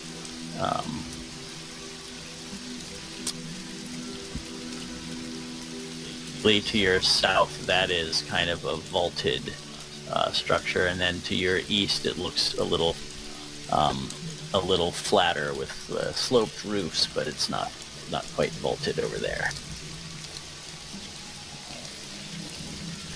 So I would just probably approach here and knock, I suppose. Maybe just go in. I'm not really sure what because I've never been much of a churchgoer, so. So as I approach, like, I mean, the look of amazement on Foster's face as he, like, sees this building is just, like, he's maybe just shy of being as tall as that door there. Like, a human-sized door, and he's, like, he's, like, when he gets on, like, closer to the door, he sees, like, the metal fittings, and, like, you see, like, a kind of, like, quiver on his face. He's very expressive, Foster. And, says, I had heard that the manfolk do their bidding this way. Are all buildings made, or all stone mountains made such in manners like this? Man-made structures gilded with iron and steel. Not all are made with iron and steel, good Foster. Some are made with wood, some are made with simple thatching. It merely depends on the materials at hand. I would knock on the Abbey door. Okay, there's an echoey sound. The doors have a nice heavy feel to them, and they are tall and meant to be maybe a little intimidating or impressive. Of course, next to you two tall folk, it's not quite as impressive. But you can hear sort of a knocking echoing through the other side, and there is no immediate answer. How long are you going to wait? I would try the door to see if I could just open it. So, as you're standing there, Foster just kind of, like, looks over to you as, like, you know, we're being drenched in rain, and he says, Unguided kin, from with the halls that echo, do they stand? Is there more manfolk? More unguided kin for me to speak with? And I look at him and squints, of course.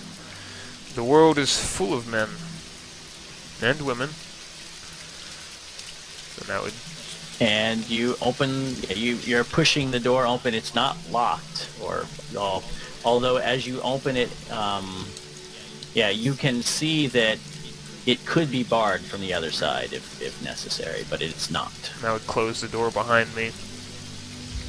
And, Okay. So, like, when Foster puts a foot on the floor here, he kind of, like, pulls his foot back.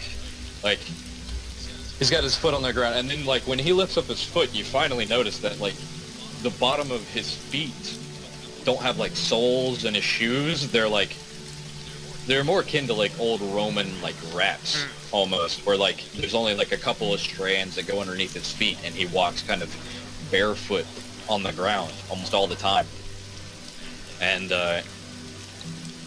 says, "I know not this cold stone."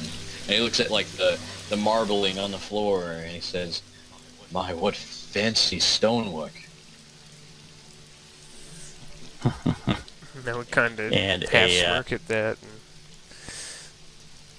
go to this door. Yeah, as you're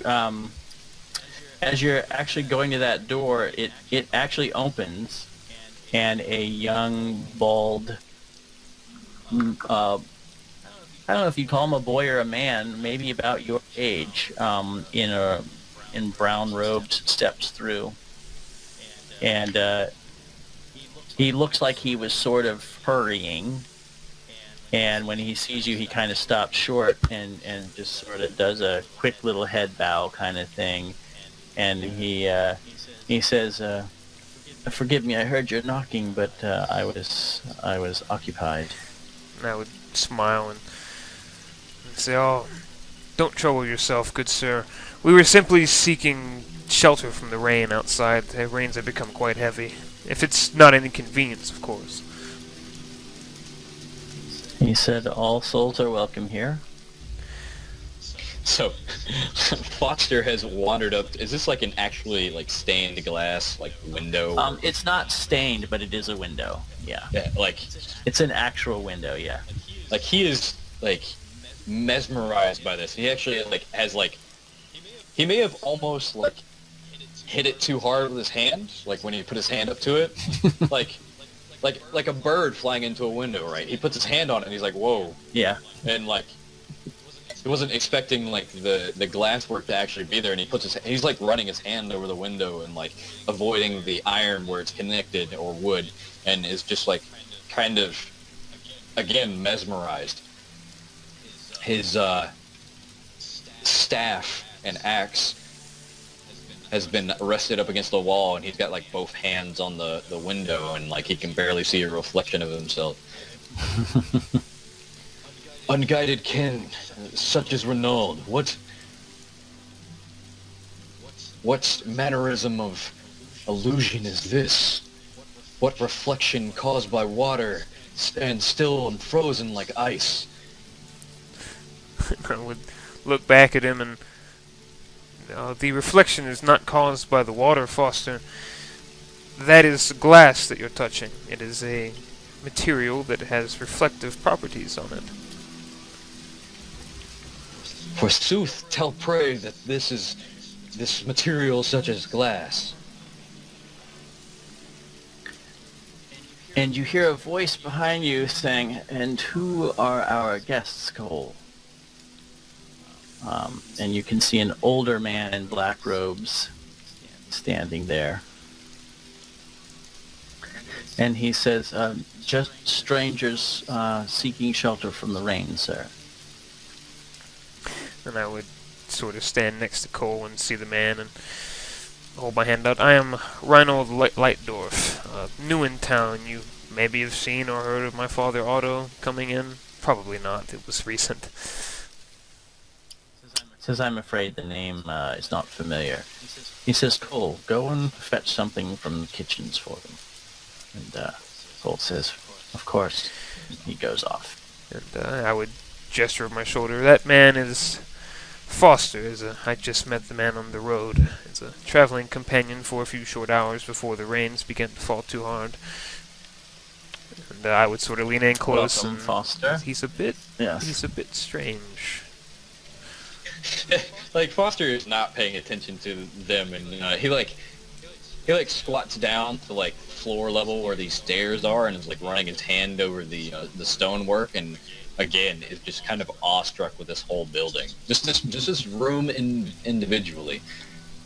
And he kind of, after the strange comment, he doesn't seem to acknowledge that, but he stands up and grabs his staff and begins walking over to the man and says, "Greetings, another unguided kin." And he like reaches to grab his hand, much like he did Reinnold. He looks somewhat bemused by your words, but he smiles kindly and puts his hand out to shake yours. So like as he reaches to grab my hand, I like grab further way down his arm and do like the whole brotherhood shake, like almost because my arm is so big. And this is maybe where Reinnold gets another picture of it, because maybe some of his foster's quote unquote clothing is moved away. That like the woad tattoo across his bridge of his nose isn't just like the only tattoo he has. Like his upper arms are covered in like not runic symbols, but maybe like an old language, like long forgotten, and maybe picture arts and just blue spots occasionally and different pictographs, really. And he like vigorously shakes the man's hand and says, he initially recoils because you're going way up his arm, which surprised him, but he kind of relaxes himself and sort of allows you to shake his hand that way. But he seems a little uncomfortable from it. But go ahead. I'm gonna be looking at the Unguided tattoos kid, and I whatnot. do not wish he sees the pain or not the pain, but the recoil that the man does. He says, "I do not wish you harm. Please do not recoil from me so." So And he kind of smiles, and the straight teeth and the Fabio hair kind of move out of the way. He says, "I did not think you meant me harm. You have an odd means of shaking hands, but it is not unpleasant." He says, "I am Tyrion." Well, unguided kin, I'm Foster. He says, "You, that's the third time you've used that. I'm afraid I'm not familiar with it. Unguided kin." Yes, you do not have the direction of the courts. You were unguided. The courts. The church has its own courts. Pray tell, unguided kin, what is this church you speak of? And I'm gonna look at him like It he's is- crazy, like, "Oh." Yeah. He says, "The church of all the faithful, son." All the faithful. Be still. Pray tell this church of all the faithful to me. I am bewondered upon this stone mountain. Did you carve it by hand? Oh, this is but a building. The church I refer to is the body of faith. Those believers who know the truth and live it.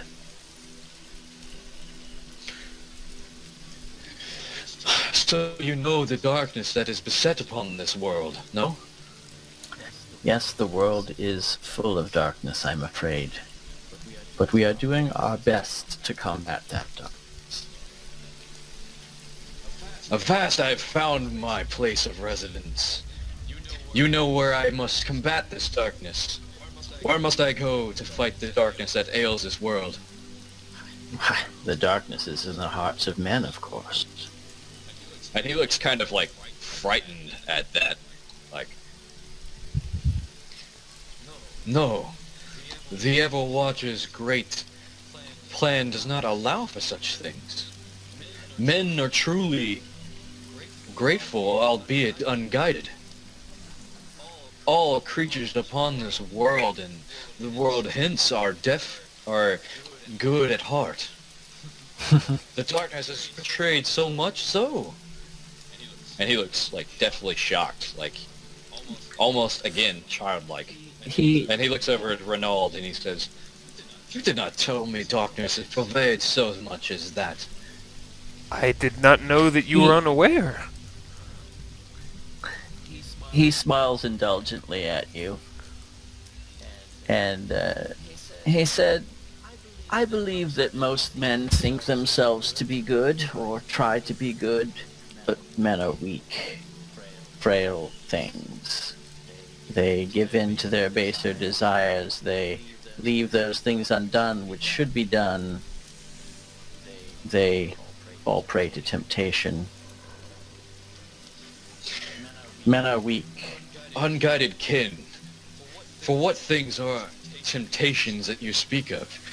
Every emotion, every being, every state of mind is a gift from the Everwatcher. Please, do tell, inform me of this. I must know all that you can tell me about these temptations. He chuckles, and he says, "Perhaps we should discuss this over a light meal." Oh, you must not tarry after that. I can fend for myself. I would not wish to take from you. He says, "Oh no, it is our custom to give hospitality to all those who come seeking shelter or truth." And he kind of goes down this way, expecting you to follow.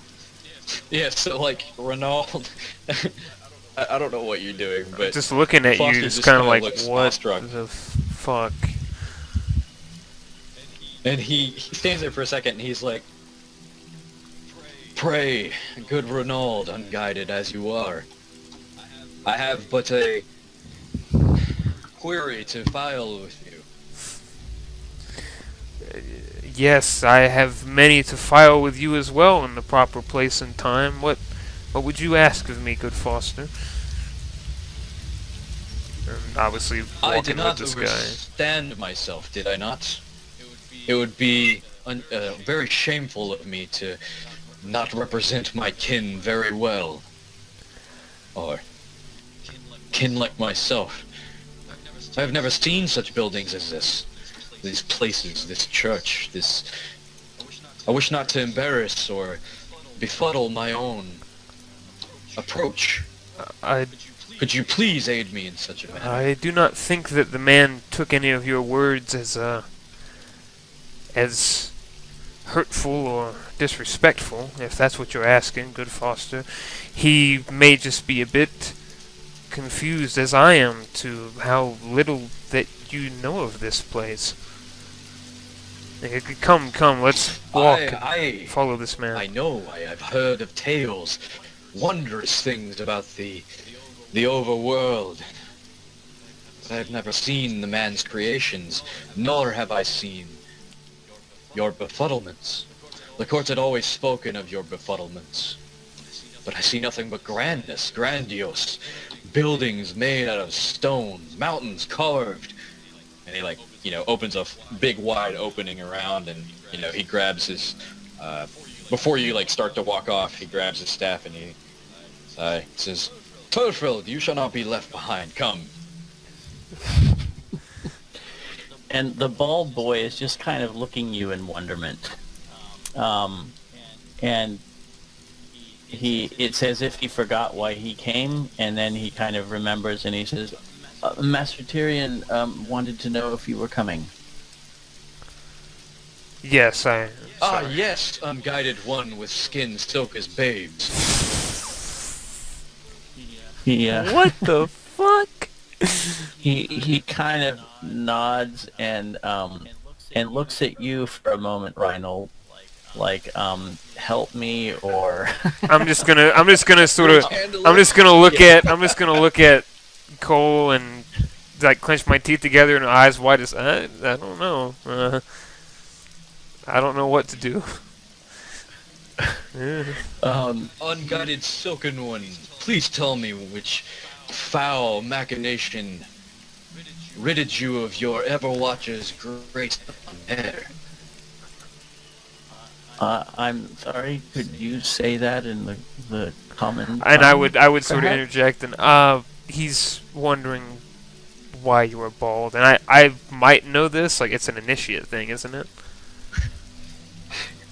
Yes. I would just sort of offhand explain it to Foster. It is part of the faith that he follows. They ask that they do this in order to... More curious curiosities. Abound this faith. I must know more. And I just He says, "Oh, I shaved my head that I might hear God more clearly." and I would just shake my head. He looks And- just confused at this. Yeah, and he leads you down the. He's maybe hurrying just a tad. As if he's seeking the refuge of the hall here. And you can see some food has been placed out on a little table over here, and he said, Tyrion rises and said, "Please have a seat beside me." He said, "It is early yet, the other brothers will not join us, but I will keep you company." And again, oh, sorry, I didn't want to interrupt you. Go on, Darren. Sorry. No, that's fine. He just motions and expects you to take a seat. It's other arrangements like iron and like embrasures where like a torch would go, or You do not see any embrasures, but down at the end of the hall, you see there are fire pots that are not currently lit because it's still just bright enough to be able to see. It's a little brighter than it actually would be, but I don't want to turn on the dynamic lighting just yet because it's pretty dark. So yeah, Foster actually just approaches the other side, like maybe the benches are right there. He like sits on the floor and like he's perfectly aligned with the table. I'm sorry, say that again. Oh, he approaches the table and like puts a hand on the table and says, the table, this was carved from hand, no? I've only ever seen such things woven from the tapestry of wood." He touches the table and he says, "Fine craftsmen did spend many hours carving these tables for us." "Turfel, what do you think of such things?" And he looks over to literally the like long axe in his hand, like in his opposite hand, as he like sits it down next to him, with the obsidian head blade facing towards him, like as he turns it towards him. I'm just gonna squint at that. And there's like a pause. Nothing is said. You maybe actually hear like a small creak of like wood that happens near the handle or something, made by Foster himself, it most likely. Says, "Ah, yes, I know, Turfa. You scoff at such things as this, but look at its majesty." And he says, "Forgive me, unguided kin. Where must I go for this recompensed meal that you such have forsooth to give to me?" He turns to you, Reinnold, and sort of in a quiet breath just says, "Your friend is most unusual." I had only just met him. Believe me, good Sir Tyrion, I do not know much about it myself. He says, "Well, tell me, where do you hail from?" Me? He's talking to the boy. Reinnold. He gives like a little sideways smile at you, but he's sort of making a pointed effort to engage. You can see to engage Reinnold. Yeah. And he says, "Where do you hail from, young Ryan?" I hailed originally from Filton, but there were some tragic things that happened there, and my father and I decided to move down to Shadowshade. I see. Well, we of the Brotherhood service that village. Indeed, I had heard as much from our limited dealings in town thus far. It's quite a abbey you have here. It is quite majestic.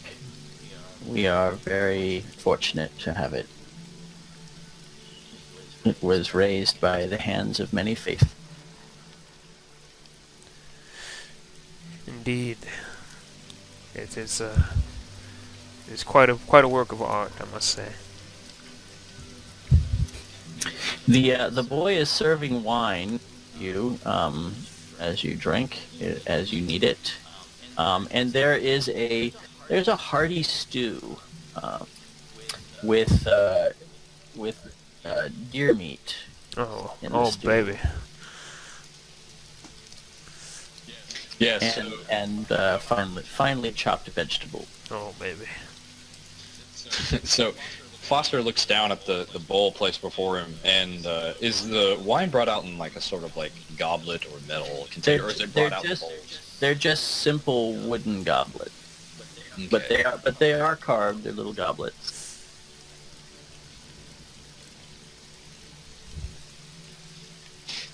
He looks at it queerly, and he like picks up and like swirls it a little bit, and like looks at the liquid inside. Mm-hmm. And he looks up at the two kin there, and he's sitting on the floor, and he goes to like sniff it, and he says, "Be still. What is this swill?"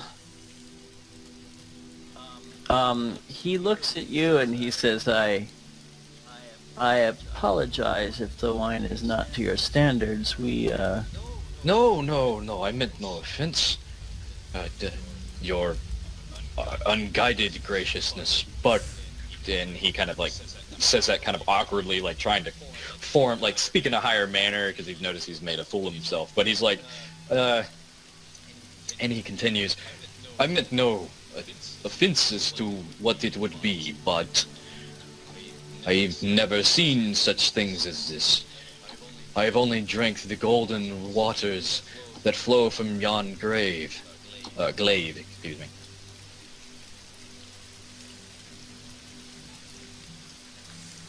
And you hear a voice at the doorway. Who are these guests? And he kind of very purposely strides across the room. He's dressed in a very fine robe. It has an institutional look to it, but it's definitely of fine material, maybe satin or something. And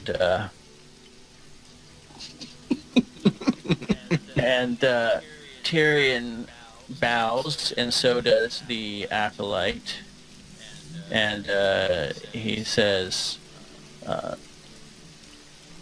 Father Ames, these two gentlemen are Reinnold and Foster. They are travelers on the road. And he kind of smiles. It's a half smile, half frown. Sort of an insincere smile, I guess you'd put it. That pursed lip smile. Yeah.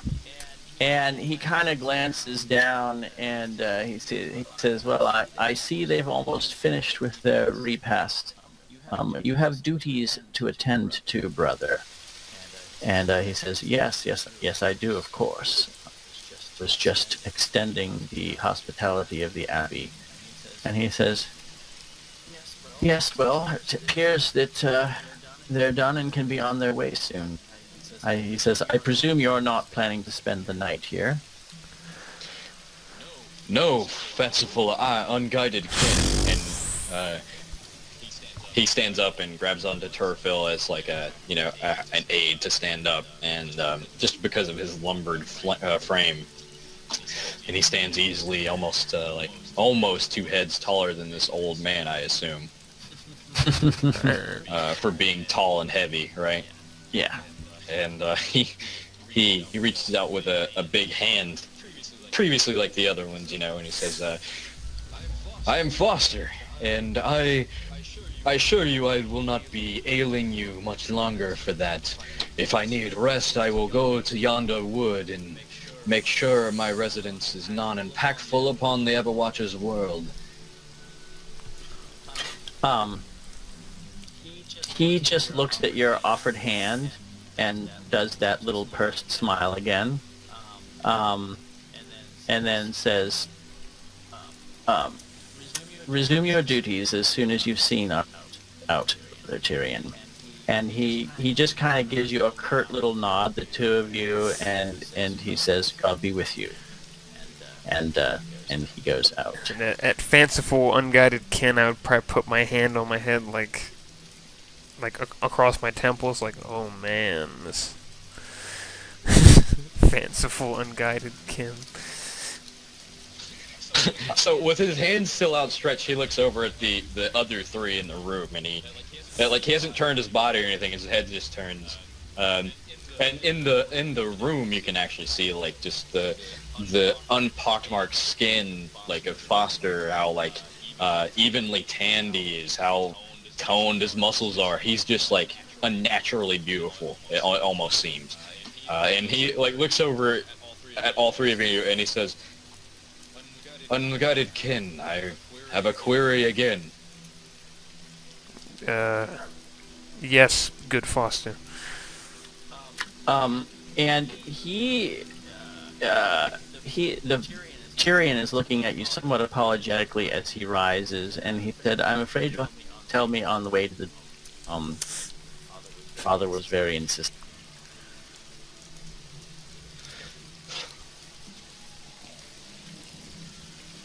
Unguided one known as Tyrion. What is... Did I say something overstepping myself? He says, "Oh, do not think more of it than need be. We are a very busy people here. There are not many of us, and there's much to do." What darkness has befest you today? Do you need aid? He says, "Not the kind that you can offer, I'm afraid. But I'm sure from the look of you, you'll be able to offer your help to someone in need."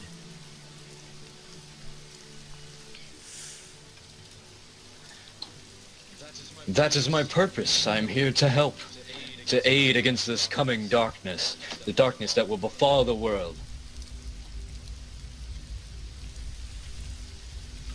Well, you can't have too many people fighting the darkness, I suppose. And he kind of glances at you again, Reinnold. Like, it's sort of a sympathetic good luck kind of look. And I'll just sort of sigh deeply and run into the door, of course. Mm-hmm. And yeah, he says, he said, "God go with you, brothers."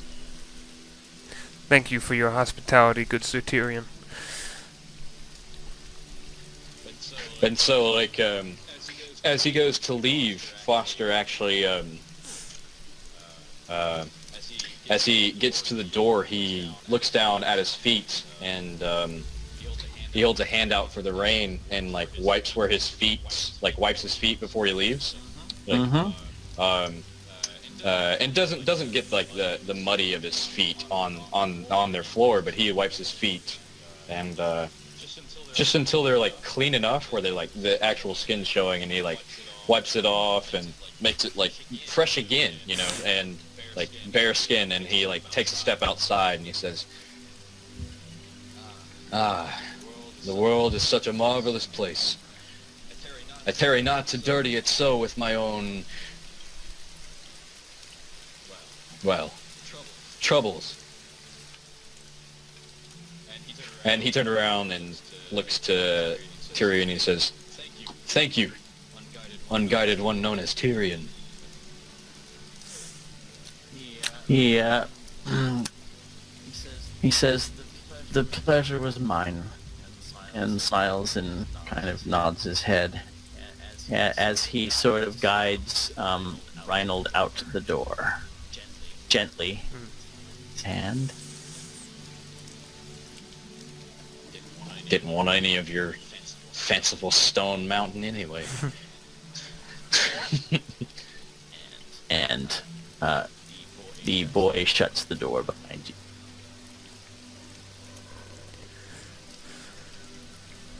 How's the rain now?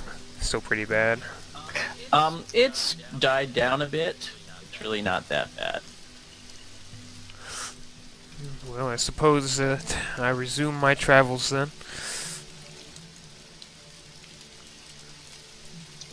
Well, fear not, for I am here to take you with me, and you with I.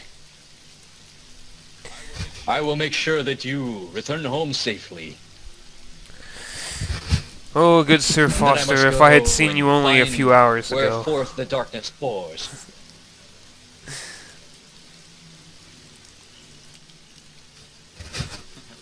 What was that you said? I said if only I could have seen good Sir Foster a few hours before. A day before, yeah. Yep. Alright, well you continue the journey and you arrive back in Shadowshade by late afternoon. That was probably where I was planning to stop. Sounds good. I will stop the recording.